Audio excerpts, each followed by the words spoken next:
Okay.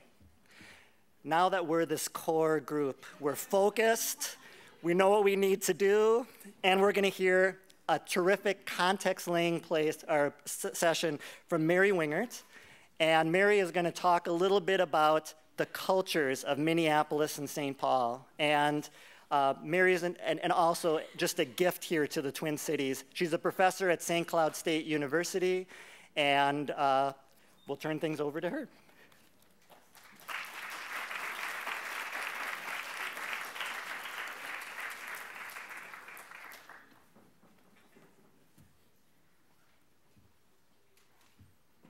I could say a funny thing happened to me on the way to the conference.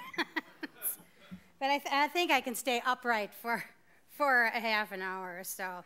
I'm really excited to be here and have the opportunity to speak to you about Minneapolis and my hometown, St. Paul. And they are different. Minneapolis, St. Paul, or St. Paul, Minneapolis, depending on what your perspective is, really is an ideal site for a conference like this that takes the importance of place seriously as public historians, because despite the shared label of the Twin Cities, if these two are twins, they were definitely separated at birth. And despite the fact that the rest of the country pretty much perceives the two cities as kind of one single frigid Scandinavian outpost, kind of a urban Lake Wobegon where our main source of sustenance is hot dish 3 times a day. And in fact, even the surrounding hinterland refers to the two as the cities. But they really are very, very different. At least as different, I would say, as, say, San Francisco and Los Angeles. The difference, of course, between Los Angeles and San Francisco and Minneapolis and St. Paul is that hundreds of miles separate those two cities, whereas for most of the border, Minneapolis and St. Paul are separated only by the Mississippi River. And yet, they are strikingly different from one another. Any native will tell, we have all sorts of truisms that any native can relate to you, that Minneapolis is a champagne town and St. Paul is a shot and a beer. Or Minneapolis is the first city of the West, St. Paul is the last city of the East. There are a million of these, but the core of truth here is that these cities have distinct personalities, and I find when I talk about them, I talk about Minneapolis and St. Paul as though they're actually living organisms. St. Paul does this, Minneapolis does that, and that is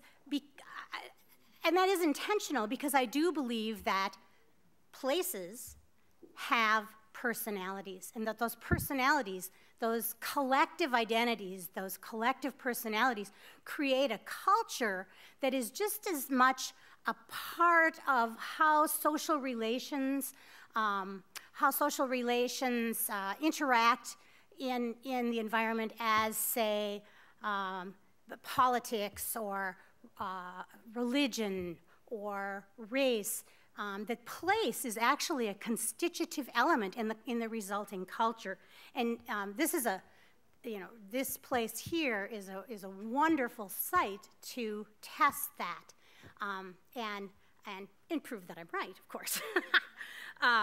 Culture, as I see it, is a product of history that forms over generations as ways of interacting, ways of seeing the world, as they become effective, reinforce themselves and become more and more thoroughly embedded in a community, that it becomes an amalgam of the politics, the social relations, the religion, the economics, and what you end up with is what I call a civic culture, a culture of the place. And unless some kind of radical disruption occurs, that culture is reinforcing over time. And when it stops working, when you have some kind of disruption, then the culture changes. So to talk about Minneapolis and St. Paul, their differences are apparent in so many ways. And in fact, the skylines and the built environments of the two cities are really tangible manifestations of the city's distinct histories. And when you go out on your site visits, I hope you'll kind of keep an eye out for this. Even the topography differs, even though they're only separated by the river. As far as St. Paul goes, it owes its existence to the fact that steamboats couldn't go any farther up the Mississippi. It was the end of the navigable river. And so traders, merchants, speculators, settlers, all kind of haphazardly congregated there as this kind of informal stopping place, and eventually, in a sort of informal way, began to carve a city out of the adjacent bluffs and valleys. In St. Paul, you'll see, when you go to St. Paul hugs the river. And the city made its fortune as a transportation, wholesaling, and mercantile hub. They put all their chips on that, thinking that that would make them the next Chicago. And in the 19th century, the mid-19th century, it seemed like a reasonable bet.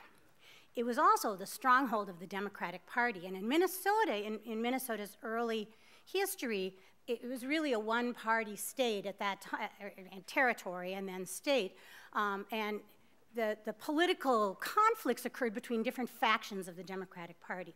So with St. Paul as the main settlement, and many French-Canadian and growing number of Irish Catholics as part of the voting constituency, the Catholic Church had a really early foothold into influence in St. Paul because the two factions of the Democratic Party tripped over each other trying to court the Catholic Church to bring along all those voters to their faction of the party. So very early on, the Catholic Church had an important role to play, and Democratic Party leaders and leaders in the church formed this early alliance to maintain that Democratic majority, and together they secured St. Paul's place as the state capital. And so today, when you look at the skyline of St. Paul, the most significant element of the skyline is the Cathedral of St. Paul, which kind of stands above everything else, even above the dome of the Capitol.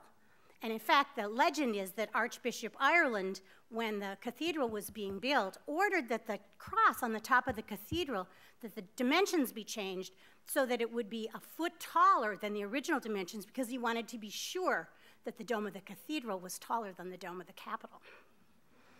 Now, the terrain and the culture changes very quickly just across the river. And you'll notice that the hills already smooth out into the beginning of the Western Plains. Minneapolis is much flatter than St. Paul. And when you see the skyscrapers, when you're coming in off the freeway, they rise out of the flatland, visible for miles, and especially at the end of the day when the sun hits them, they glitter like the towers of Oz. And I always think that's an apt image of Minneapolis because as 19th century boosters like to claim it was the first city of the West, Minneapolis was always had its eye on progress and profit.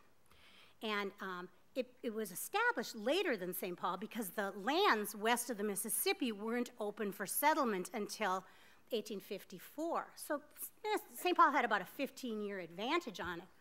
But everyone always knew that there would someday be a great city because Minneapolis was the site of St. Anthony Falls, which is the only major waterfall on the Mississippi, and probably in the 19th century before electricity was, the technology of electricity was implemented, was the single most valuable natural resource that you could imagine. And so Minneapolis was really the brainchild of enterprising Yankee capitalists who arrived with Eastern money to back them and a plan to harness the water power and create an industrial dynamo. So while St. Paul from the beginning was really focusing on trade and wholesaling, Minneapolis always bet its money on industry. And of course, in hindsight, we can see Minneapolis really had the better idea. Because feeding on the northern forests and the western wheatlands, by the 1880s, Minneapolis produced more lumber than any other city in the country, and a decade later, it had become the flour milling capital of the world. Well, this was really upsetting to folks in St. Paul, who saw St. Paul as really the main city. By the turn of the century, by the turn of the 20th century, it was very clear that Minneapolis was overtaking St. Paul. And so St. Paul, the culture of St. Paul, did experience a disruption, let's say. Things weren't working out too well. Their ideas for becoming, a great national city, they could see falling by the wayside. Now already, St. Paul had already experienced one setback because in 1857, when Minneapolis was just barely getting started, there was a huge economic crash, nationwide economic crash, and all the fortunes of St. Paul disappeared. And suddenly the millionaires were paupers. So as they set to rebuild the city, they didn't have set up any kind of barriers based on social pedigree as to who might be included in those movers and shakers who were going to really shape the city. So what we see after 1857 is a really strikingly diverse quality of upper echelon, of the people, the business people, the people who were going to be the decision makers. So rather than being composed only of old stock Americans who had been the first group who had really kind of taken hold, the upper class in St. Paul included Protestants, Catholics, Jews, immigrants, Irish, German. There was no real barrier to who could participate in gathering power in the city. All you needed was a little capital, because they needed everything. In Minneapolis, totally different, because those Yankee industrialists had money behind them to weather the Depression. And in fact, it helped them kind of buy out those who had less resources. And so by the turn of the century, we see St. Paul having this kind of diverse upper class, whereas Minneapolis is very much closed. A very small circle of New Englanders are really the power brokers of Minneapolis, and it really has a long-term influence on the culture of the two cities. Now, when you look at the streets of the cities, you can see another way that they're very different. Minneapolis is so rational. You know, the streets are alphabetical and numerical and a beautiful grid, because of course they already had their plans for the city before they were actually able to launch it.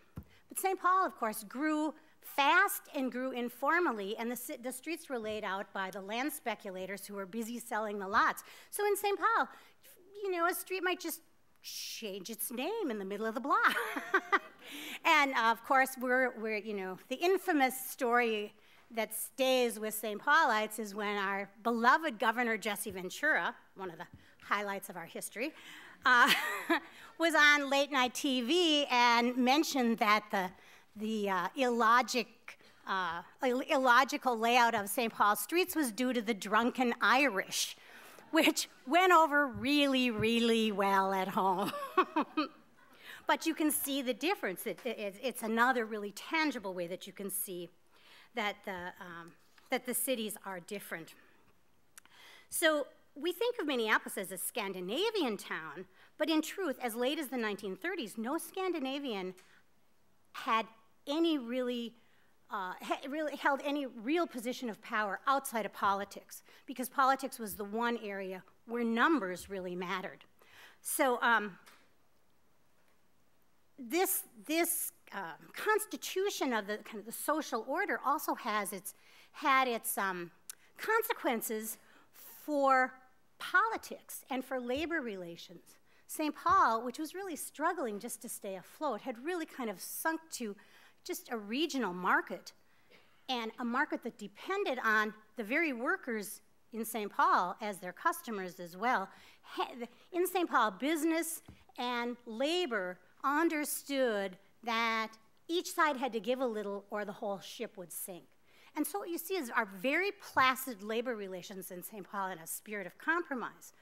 Minneapolis, of course, was very well known for its labor conflicts, but it's not because people in Minneapolis were less nice than people in St. Paul. It's because Minneapolis was producing for a national market and an international market.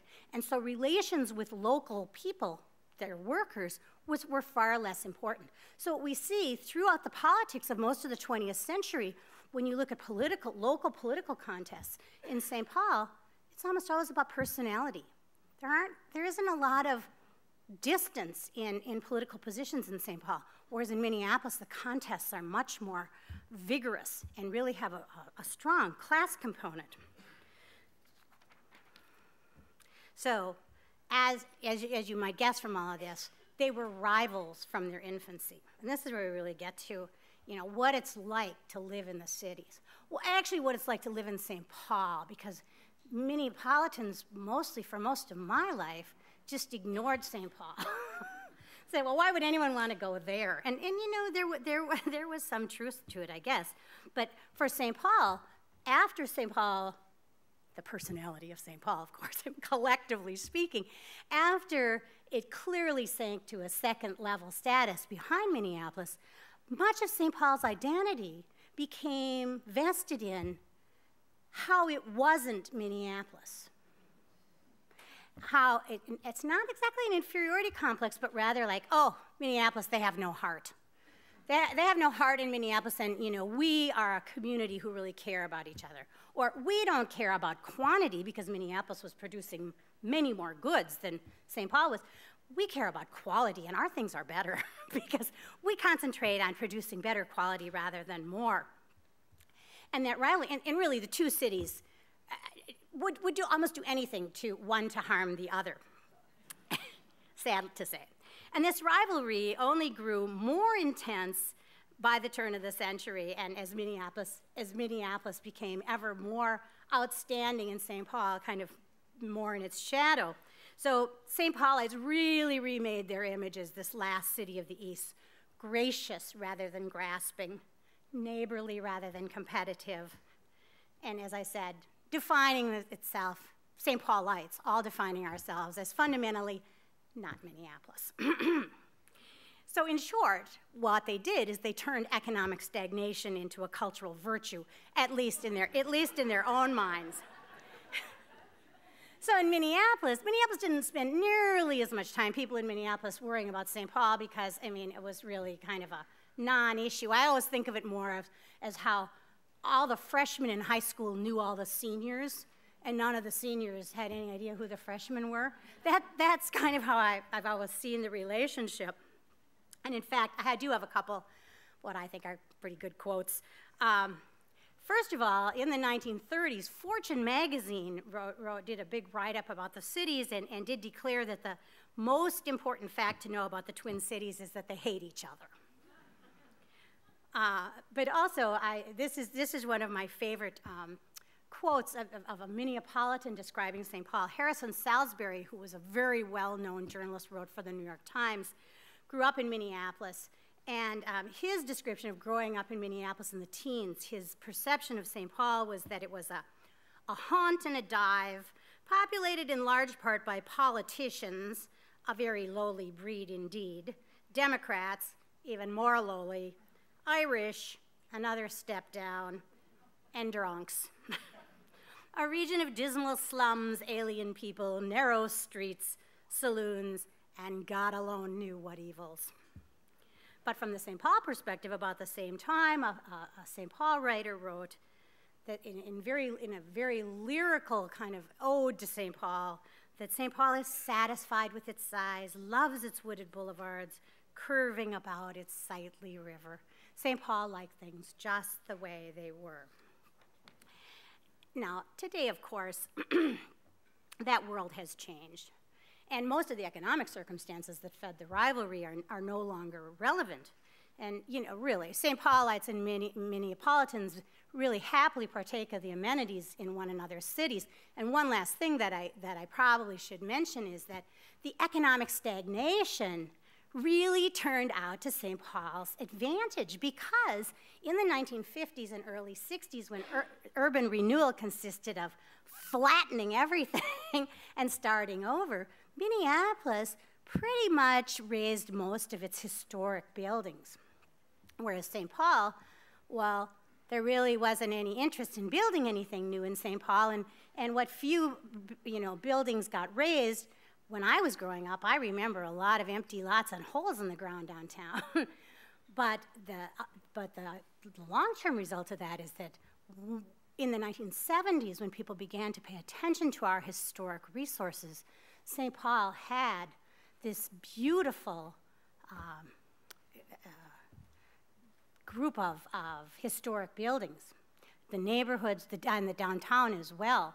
And so St. Paul is really kind of come into a renaissance, particularly in the last 20 years, and it really is, it's a lovely city now. And so it's interesting that the economic stagnation that plagued it in the mid-20th century has become, was the foundation for some of the assets that really account for its prosperity moving into the 21st century. So we have that. I mean, this is really a great place to live because you have that kind of slower, quieter pace, the leafy avenues, Summit Avenue, the last of the grand Victorian boulevards, all of that in St. Paul. And in Minneapolis, there's so much energy and everything new and exciting, and it's great to be able to have both those things. And I think most of us in whichever city we live in really appreciate that.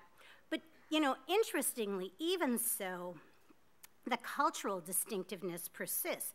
And, Minneapolis still seems to embody progress, everything shiny and new from the trendy loft apartments to, that mirror-like explosion of Frank Gehry's Wiseman Museum right across the street, to the new Guthrie Theater, which has holographic images of great actors.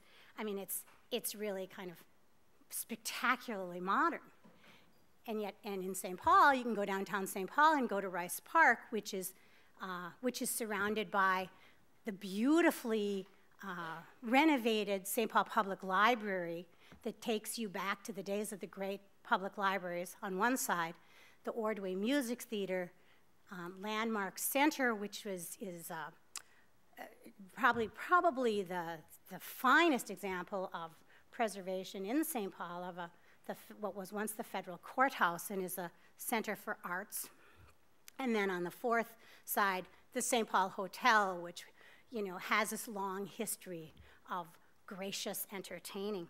So it's, we have both these things. And in terms of politics, more and more, we have two very enlightened mayors, and more and more we see the cities as allies because our urban issues, we have urban issues in common, and rather than competing with each other, we're really competing with suburban priorities for the good of the cities. So today, I guess I'd close by saying that the cities today offer the best of the old and the new, but still, I have to say that most Minneapolitans would never consider relocating to St. Paul. And most St. Paulites would still move to the moon before we'd put down roots in Minneapolis. But fortunately, as visitors to the Twin Cities, you can enjoy them both. Thank you.